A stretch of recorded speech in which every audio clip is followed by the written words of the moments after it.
What's up, everybody? Welcome to the Motyv Podcast. My name is Shaden Bertinoli, and I am a marriage and family therapist and the host of the Motyv Podcast. If you haven't been here before, welcome. I always say it's already hard enough to be a man, and I'm just here to try to make it a little bit easier, right? We need tools, we need skills, we need help. And so I know that not all men come to therapy, so this is me trying to reach out to you and say, hey, man, let me give you a little bit of help. But I do want to announce a little bit of stuff that I've been going through.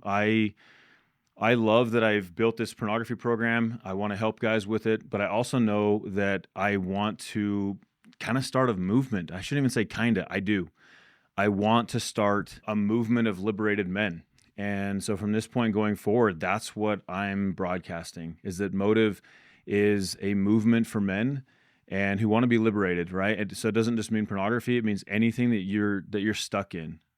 It is not okay to live this life without freedom, and being stuck and held back and imprisoned is not okay, right? Men are struggling. They're stuck in their self-worth. They're stuck in their emotions. They're stuck in their ability to, or their inability to express the truth about themselves. They're stuck because they lack purpose. They're stuck because they're not serving people. There are these freedoms that men need, and I want to help you with that. And so look forward to some things coming your way. I will say it right now, though. I am looking for, I don't know, at least 10 guys who want to go through a program with me and another guy who want to work out and get healthy, but way more than that, who want to liberate their lives. And we need some guinea pigs. I've done a couple programs before, and I loved them. I learned a lot from them. But I want to start a brotherhood, and I want to start gathering guys so that they can help liberate each other as well. So I'm looking for 10 guys who are wanting to do something. If you get on my website, send me an email. It's shaden@motyv.com. If you're listening to this, today is March 6th, 2026. So if you're listening to this way later, then you might be behind the boat. But hopefully there's some things you can just join if that's the time. But for right now, currently, get on my website, send me an email. We're trying to gather some guys to start a program to, again, help you to really take back your worth, take back your identity, and get unstuck. We're thinking we want to do a 40-day push for that, where for 40 days straight, you're working really hard at being able to break out and get your worth back. But then after that, creating more of a program, a place for people to check in and to work together, whether that's groups and going out and doing things together, as far as doing retreats or whatnot. That's just kind of where we're heading, right? I want to gather men and actually have you tell me what you need. And I think I have a good idea of what men need in their mind and in their hearts, but also what things we can do. Jump on. Love to help you. Here's my question. What is your testimony of you? Lately, I have been inundated with many, many people who are going through a ton of anxiety. This world is in a tough place. And at a macro level of the world, there's a lot of fear out there. But what I'm finding is at a micro level, inside of many men I work with, and many men that I don't, men's hearts are failing them. And there's a lot of anxiety happening. And when they come to me, they're always asking why, right? Why is this going on for me? And if you've ever heard me teach this, you'll know anxiety requires a threat to exist. If you do not have a threat, you do not have anxiety. Like, anxiety is the symptom of a threat that's happening. The problem is most of those threats are unperceived, they're unnamed, they're unidentified. And I'm telling you right now that most of the time, the threat that I see is the man sitting in front of me. He is afraid of himself. That's why I asked you, what is a testimony of you? Because if you have this belief about you that is so bad and is terrible, guess what? Your body, your brain, everything about you will want to protect that. It's threatening. Okay, more than once in the last few months, the phrase that has come to me is, I don't matter. Okay? And if I haven't taught you a core belief, I need to teach you now. A core belief is something that comes to us through repetition of thought, experiences, and evidence. If I have the thought I don't matter, and it only comes once, and I combat that and I say, no, that's not true, and I have evidence and experiences to the contrary, it's not going to become a belief. But beliefs by nature have to be thoughts that are repeated, and again, have to have evidence and experiences to keep them rooted in you. Think of your belief in God, or your belief in Jesus, or belief in other things, right? You have a belief because, number one, you had a thought once that said there is a God. Well, have you repeated that thought? And have you created evidence with that? Have you experienced things that have created evidence for that, right? And have you had experiences just with him? And do you feed that evidence? So whatever it is you feed, it keeps growing. And one of the areas where men get really stuck, that they need liberation, is their hidden, secretive, I wouldn't even say secretive, but almost sometimes they're secretive if they know about them, but usually invisible beliefs about themselves. I sometimes will call them captive beliefs, because I think it's pretty explanatory that these types of beliefs, this testimony of self, holds me captive. It holds me stuck. And when I go to do something that might be contrary to that belief, my body sends anxiety and says, don't do that. Don't expose that, right? It's trying to protect me. Our brain is built to protect and predict our world. And so if I have this inside of me, it's going to be trained to keep protecting that.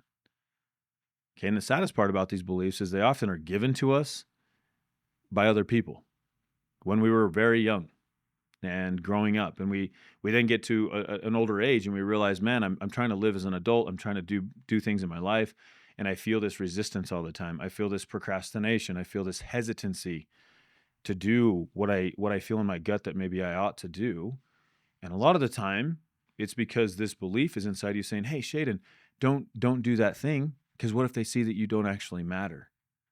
What if you make a mistake that shows that you don't matter, right? That's what happens. And so then it says, hey, you stop doing this, stop doing this. So what you believe about yourself is the foundation of how you perceive your world. What you believe about yourself is the foundation of how you perceive your world. And I'm telling you, none of us are victim of circumstance. We are victim of perception. How we perceive the world changes everything. How we perceive ourselves changes everything. And trust me, any good friend of mine who knows me, and if they're listening, they know how much of a battle it is for me to keep my perception of Shaden in check. And I'm not special. That's everybody. But here's the problem. I know that I'm in that fight. Okay, I know the fight exists. I know how it works. I know the chemistry, if you will, of it. I even have words for those core beliefs, but you don't. And so it's a fight that you're in that you don't even know you're in, but you feel the effects. You feel the bruising of it, if you will, right? You feel the broken bones of it sometimes. And maybe even your wife or those around you can feel you shrinking and feel you getting small, because when an opportunity comes for you to shine, you're afraid. And again, it's crazy to think about this as like a paradox, but your fear is actually like a form of love, meaning you are like your soul, if you will, your ego, I don't know what to call it, but like you're protecting yourself, because there's not two of you, there's only one, but you're protecting yourself through fear. You're telling yourself, don't do that thing. It might hurt you. I need to warn you about these things. And it's actually a form of self-love, but it breaks you. Okay, so you're here you are trying to love yourself, but it's actually creating fear for you to not do the thing that you know you should do, because you're afraid of that core belief coming out. Sorry if that was really confusing to you. If it was, just go from it. But it's real, because the testimony of me, if I stood at a microphone at church and said, I believe in Jesus Christ, I believe in God, I know he lives and I know he's real, which I do. But what if it was turning the tables, say, and this is what I believe about me? I want to think that many people would say good things, but I think when we're really honest with ourselves deep down in our truest testimony, many of us are fighting demons of belief that we don't even know we're fighting, or we might know that they're there, but we're not doing anything about them. Like I said, it holds you captive. It holds you stuck, and it needs to be liberated. I'll tell you a little bit about my life. I would say that the deepest core belief that I know about me, that I have had for my forever, is that Shaden is too much. Okay, I feel it. I feel it. The scar tissue of that get inflamed every time I or sit in front of this microphone, because I know I get excited. It's just me, and I want to share my opinion about things, share my experiences about things. And I know that some people will listen, right? As I always say, all 20 of you, which is great. And I often think, like, am I overwhelming them, right? That's where I go. It's not ever is like, am I giving them too little? I often think, am I giving them too much? Even my pornography program I built, it's loaded. And I probably need to go back through it and simplify it more, but I wanted to over deliver. Like, I want to give more, but there's a fear sometimes of like, man, am I bulldozing people? And it comes from a lot of childhood experiences of hearing my name, okay, being spoken in a way that was trying to calm me down.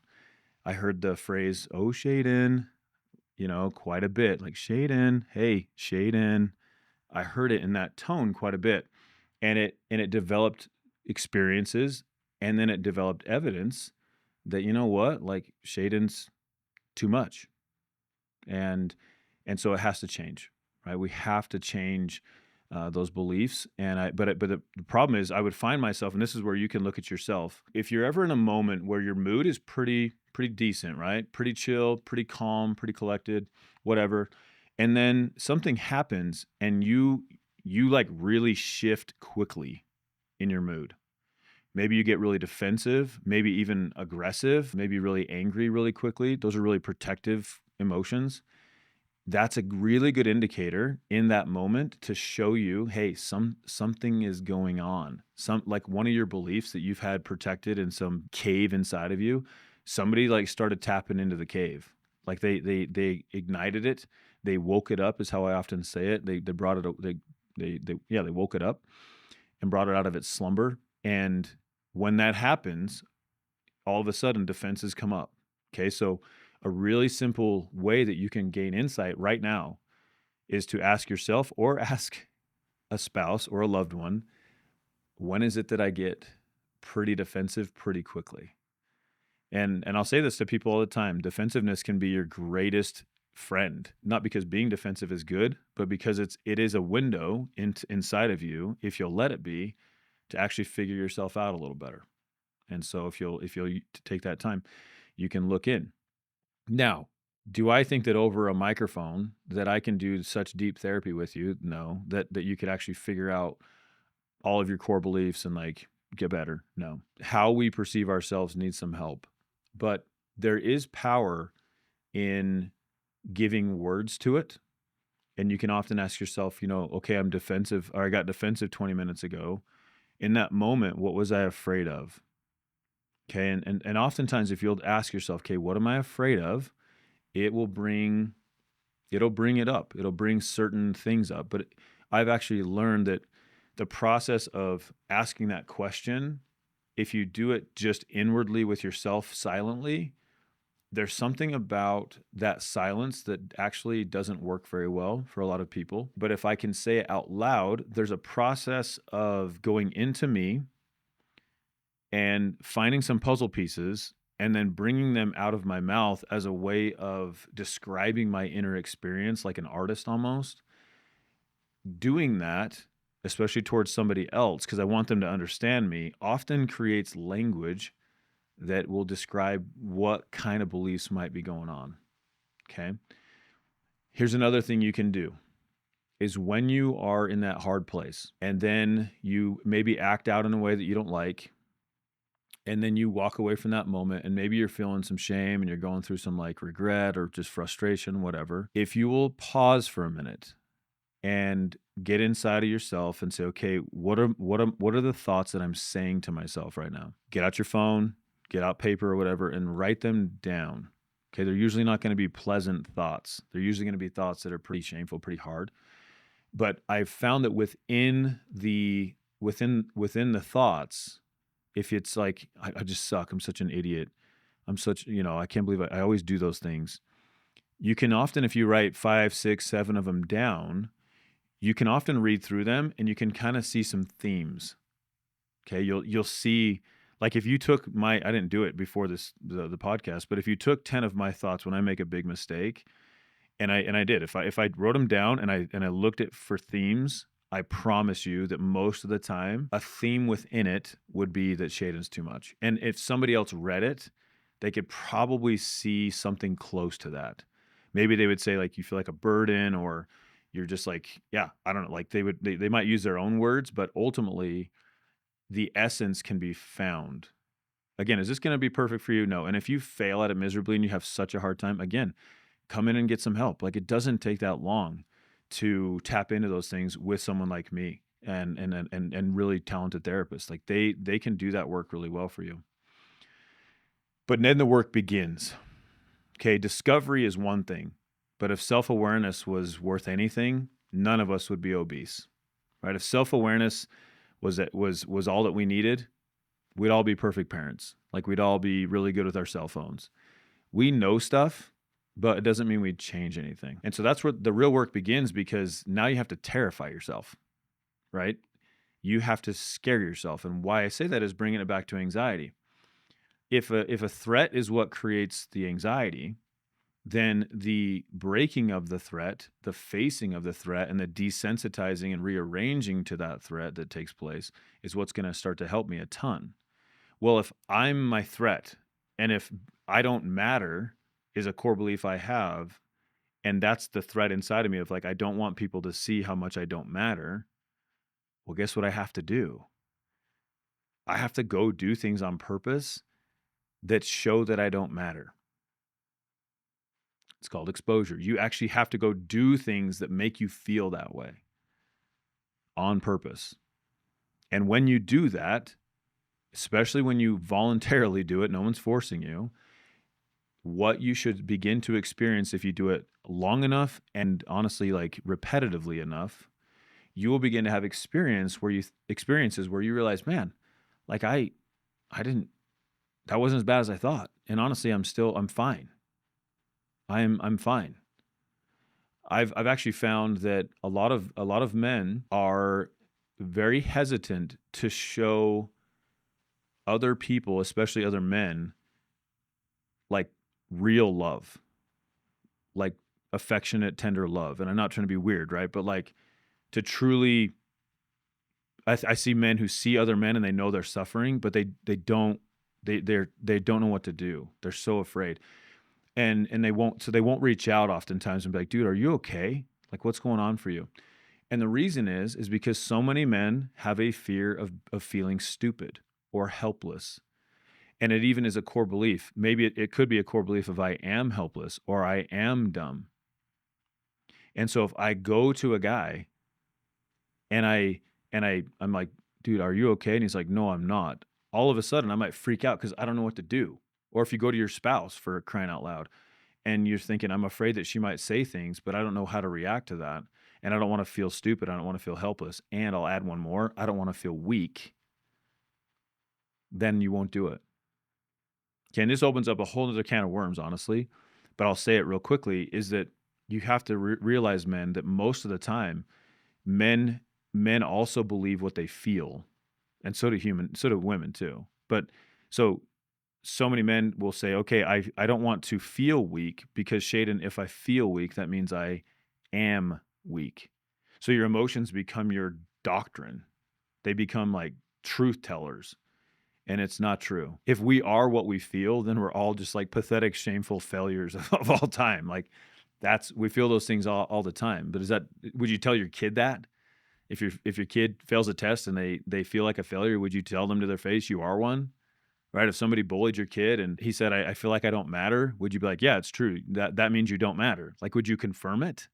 No, of course you wouldn't.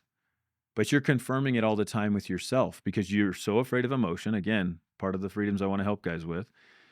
You're so afraid of yourself and your emotions because you've let them define you your whole life. And again, if those emotions have happened and then you've interpreted them so quickly as that's who I am, like identity language, now you're in an identity crisis, if you will, a civil war within yourself. Because if you're like me, you go to a church that's awesome that says you're a son of God. right? Or you're a daughter of God. And you're like, okay, well, that's supposed to be my identity. But why is it if I put I am ... on paper, there's a lot of other words that you wouldn't say in church that you think that you are? That's a problem. That's a problem. And I'll tell you the reason too that it's a problem is because you got a purpose to live, dude. You have a purpose to live. There are people that need you. Okay, there are people whose needs, like your strengths, can satisfy. Like you hold possession experiences, you hold in your possession your personality, your traits, and your knowledge and your love that other people need badly, like more than ever before. Trust me, people are dying. They're choosing to leave this world because we are not doing what we can because we're so afraid of these beliefs coming out. And again, I'm going to say it one more time. If you're a friend of mine, if you know me, I'm the poster child of this. It's not like I read this in a book and okay, this is I never had these core beliefs, but man, I bet a lot of other people do. No, we have them and they make us human. We can actually connect over these things, but it doesn't have to, they definitely need to stop defining us. So I'll give you 3 kind of quick helps, if you will. And of what is it that I can do if I have these deep core beliefs, what are a few simple things I can do to help them to actually change, right? Number 1 is starve it. Right? If you want to lose a conviction of God, just starve the evidence of him in your life. Right? Don't study scriptures, don't pray, don't seek out good things that have light about them, don't go to church, don't do those types of things that remind you of God. And you will starve your conviction of him. And soon enough, you'll be like, I don't even know if there is one anymore. It's that easy. Your belief of yourself is one of the wisest and most powerful choices you'll ever make. Could be also the most foolish choice you make, depending on what belief you have. Belief is a choice. Belief is a precious choice. And what you choose to believe about you will make all the difference in the world throughout your life and in the generations of your posterity who come after you, because we typically pass them on. Okay, so starving it. That means, first off, starving it in my mind. That when I start saying crap to myself, I don't matter, I'm an idiot, that has to stop. I don't know what it takes for a lot of people, but sometimes they have to put their foot in the sand and realize, me treating myself like this is more sinful than the sins that I think I commit. Going up to the cross and saying, hey, Jesus, the fact that you suffered for everyone else is so great. But for me, I know that maybe you didn't suffer enough. I need to redeem me. So I'm going to beat myself up, even though you've asked me to treat myself better, even though you've asked me and told me what my identity is, that I am a son of God, that I do have infinite worth. I don't believe that. So I'm going to atone for myself by beating the living tar out of myself all the time when I make mistakes. I don't think you would do that. But we in essence are doing that when we refuse to do the work in our mind about the things we're thinking about ourselves. And don't forget, there is an enemy. Satan is real, and he's really good at saying he isn't real. So make it that too. Instead of it being your thoughts, I often tell people they're not your thoughts. It's him. He's bullying you. And are you just going to take it? Or can you figure out a way to starve it? And know that those thoughts are going to enter. They're going to happen, but I'm going to refuse to feed them. I'm going to fight back. I'm going to have other things. So this is what step 2 would be, is you need to create experiences to the contrary. Okay, if you don't think you matter, well, again, go create experiences that say you do. Go do things that matter. Go make other people matter. Okay, and watch what happens. Go make God matter and watch what happens. There's a lot of paradox in that if you only focus on making yourself matter, you'll probably end up not mattering. It's true. That's how it works. It's a paradox. But go create experiences that prove otherwise. My last podcast talking about focusing on your strengths. Go focus on your strengths, right? And go serve the world with those things. The evidence or those experiences are there. I guess I also said to you earlier, you can do the opposing ones too, where I need to go and actually let myself be what I'm afraid of. So if I'm saying I don't matter, then my fear would be that I that other people would see that. Or again, the fear would be like actually showing that I don't matter. So if you want to create experiences that fight that, go do it. Go do things that actually expose the fear. Okay. And I promise you'll start having knowledge and data come to you that goes contrary to it.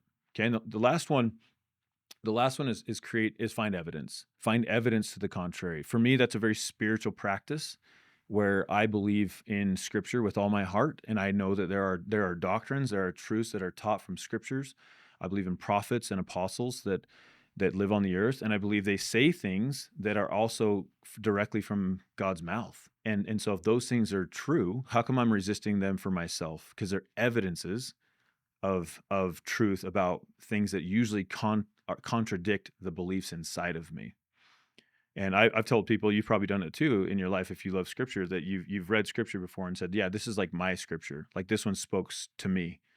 And there's a reason for that. Okay, because again, we're in a battle of belief, right? Which one do I believe more? And how about I starve the bad one and absolutely fuel the good one? The one that creates peace, the one that actually makes me feel more whole, right? And I promise it'll help you so much in your life. Again, guys, life's already hard enough. And walking around with a sack full of beliefs on my back that are like, dude, I'm just like all these things that are terrible. It's just heavy.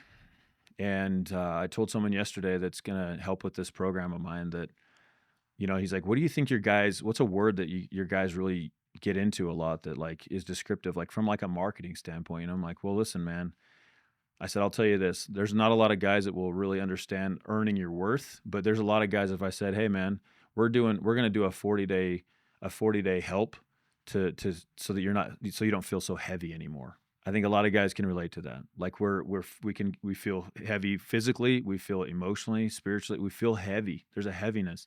And I'm telling you right now that what I just taught you is a huge part, bricks, if you will, in the backpack that's making you feel so heavy. And it's worth extracting them. It's worth changing them. It's worth hearing other guys say the same exact things that you've gone through.